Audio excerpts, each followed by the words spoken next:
You know, with social media taking up an increasing amount of our time, there are a lot of people who are taking a good long look at these platforms. One of them has even written a book about how he feels Facebook is having a negative effect on our health and our society. So please welcome Roger McNamee, author of the book Zucked, Waking Up to the Facebook Catastrophe. Thank you so much for joining us. Let's talk a little bit about your book, Zucked, and why you decided to write it.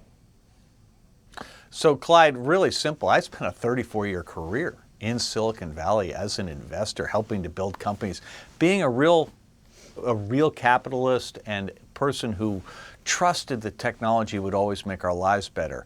In 2016, I was on Facebook and I started to realize, oh my gosh, there were things going on that suggested that the design of the product, the algorithms and the culture of the company were letting bad people harm innocent people in the context of the U.S. election, in the context of civil rights. So I reached out to Mark Zuckerberg and Sheryl Sandberg in October of 2016. I had been a mentor to both of those people, and so I knew them super well. I reached out to them and said, guys, I think there's something wrong.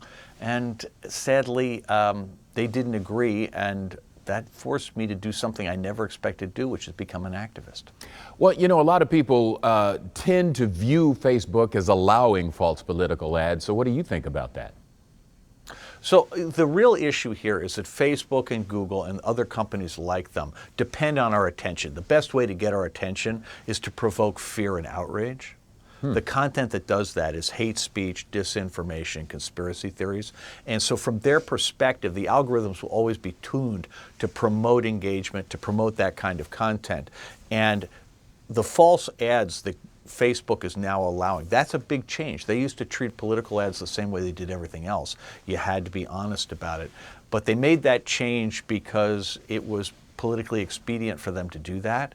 And the reality is they don't believe that as a country, we're going to do anything about it, and maybe they're right, maybe they're wrong. My goal is simply to tell people what's going on and let them make a good choice. I hope that everybody will join me in the thought experiment of imagining what the world would look like if internet platforms like Facebook were not harming our children, were not harming our democracy, our privacy, and innovation in the economy.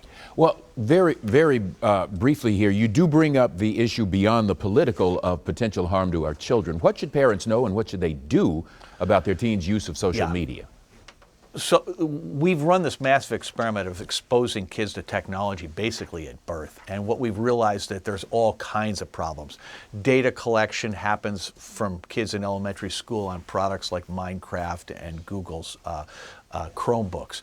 And then you have the issues of predators being inside chat rooms, and you have bullying on social media. Be a good example for your kids. Don't be on your phone all the time.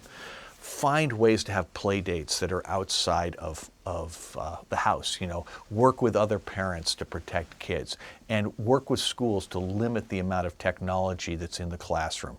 All of these things would be in there. The book is full of good, helpful ideas on that. So I want to thank you for giving me a chance to raise that issue. Virtually no time left, Roger, but right quick, where can folks find out more about your book?